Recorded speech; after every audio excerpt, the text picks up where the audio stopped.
Good noon or good afternoon, ladies and gentlemen. Today we are going to be covering about the Grazil-Madain War, which is a war between Grazil and Madain, and it's been recently voted and selected by you guys, the viewers, who I have made a poll about after I did my Armament review and Militaria collection video.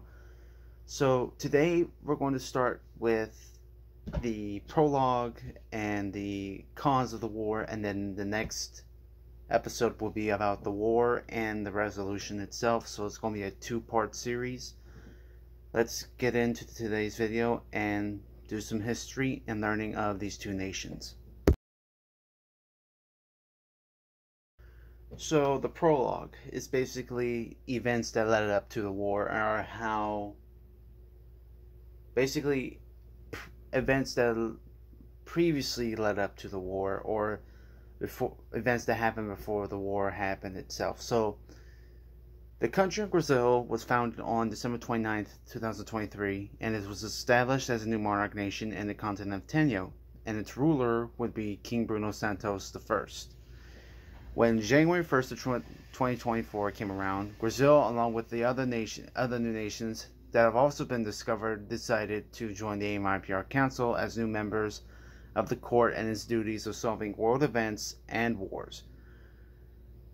Ever since their existence, there were some tensions between them and Grazil due to the border disputes that, if weren't changed, could have caused a war between them, but luckily both of them resolved their problem on March 24, 2024 by sharing an equal amount of land and dividing the border equally with each other.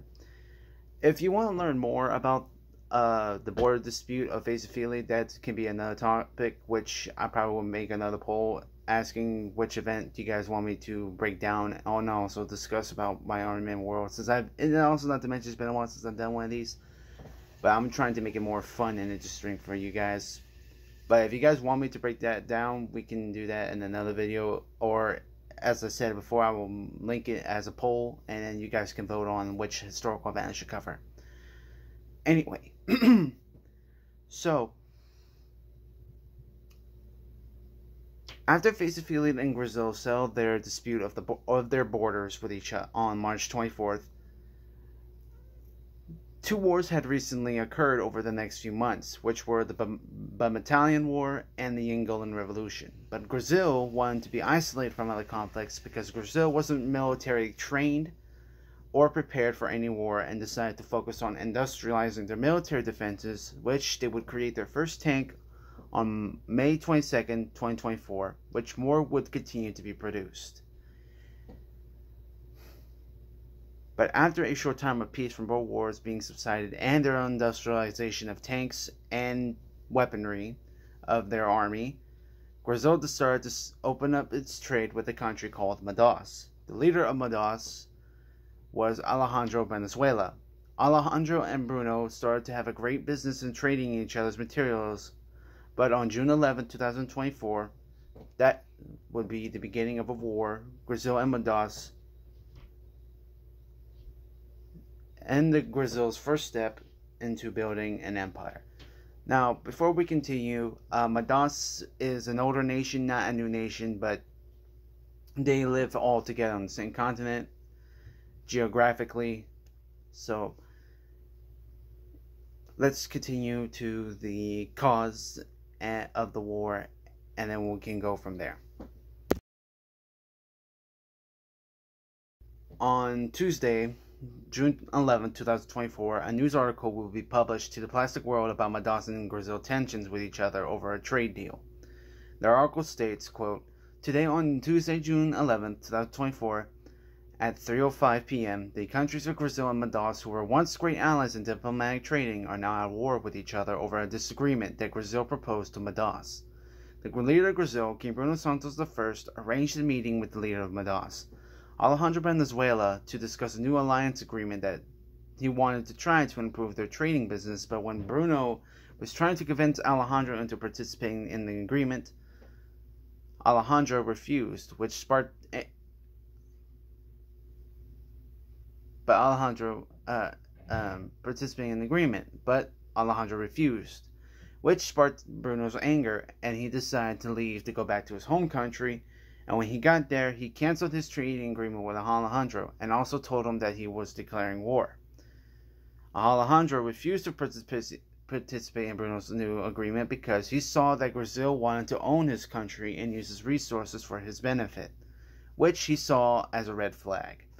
He also made a promise to his people when he was elected to make sure that their country would never be occupied or enslaved by a powerful or corrupt leader of a nation larger than them.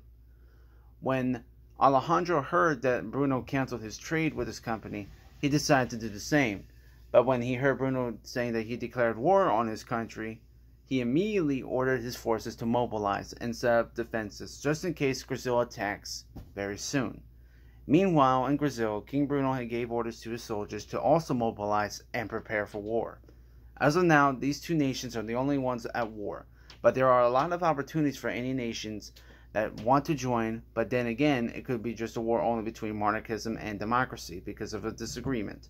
Will any countries join in on this conflict, or are they going to let them fight on their own? We will find out soon. End quote. So basically what happened was Grazil offered Alejandro Venezuela, or King Bruno Santos of Grazil offered Alejandro Venezuela a trading alliance deal, a new trading alliance deal, and this deal was Grazil wanted to trade some of Madain's resources instead of their own because Grazil didn't want to oversell many of their products and then end up becoming bankrupt.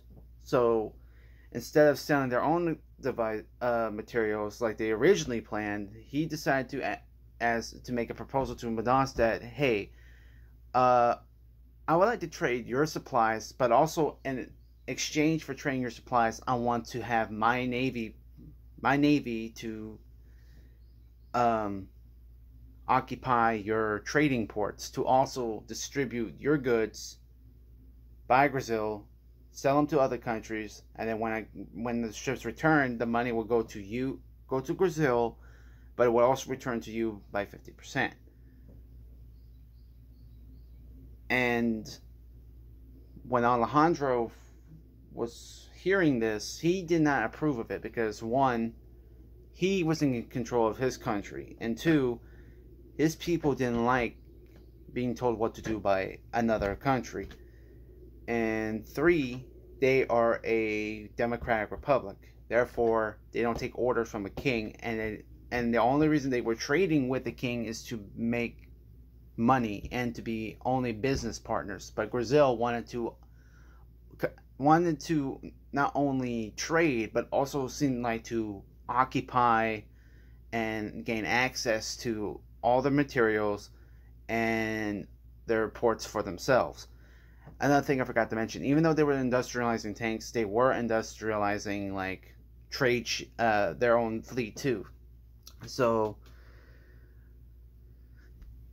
their own naval battle fleet, because at the time the Grazilians, Philidians, basically every other nation that is near water had a fleet. Grazil didn't have a fleet, and they also wanted to be modernized with other nations. So that's why I mentioned they wanted to access the ports and have Grazilian ships trade the Madain goods instead of Madain goods being traded by Madain ships.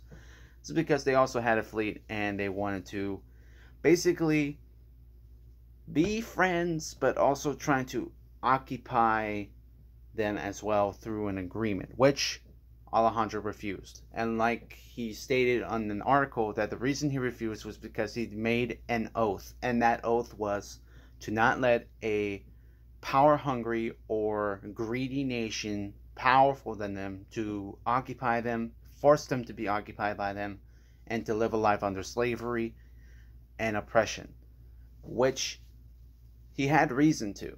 But even though he disagreed with Grazil's offer, Grazil was angered by Madain's refusal, thinking him as a fool, therefore escalating the situation, and Grazil immediately declares war on Madain.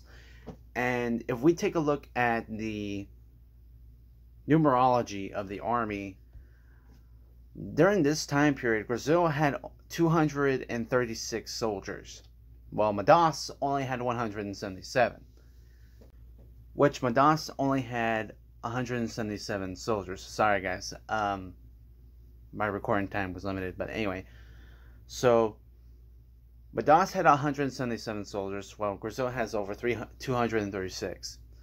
So, Grazil's army was slowly building up. That's why there was also not. Well, that's why Grazil didn't want to also interfere with conflicts earlier. It's because they were a new nation, and before he could go to war, he wanted to wait a while till his nation repopulate, or basically grow before he can do anything. And Madaus still remains the same. And Madaus is a country that usually would not go to war with anybody, but would be on someone's side if necessary. But regardless of the reasoning and regardless of the numbers, Madaus is smaller compared to Grazil. Even though Grazil geographically is half the size of Faesophelid and has 100 more troops than Madaus. Madaus, though, has its advantage. They have a navy, air force, and knowledge of the land. But so does Grazil, because Grazil, at the time, while they were making trades with Madaus and basically learning about them, they've also learned about their military defenses, which was a big mistake, because this would later affect Madaus. This would later affect Madaus and Grazil, because as we find out in the war, we'll know.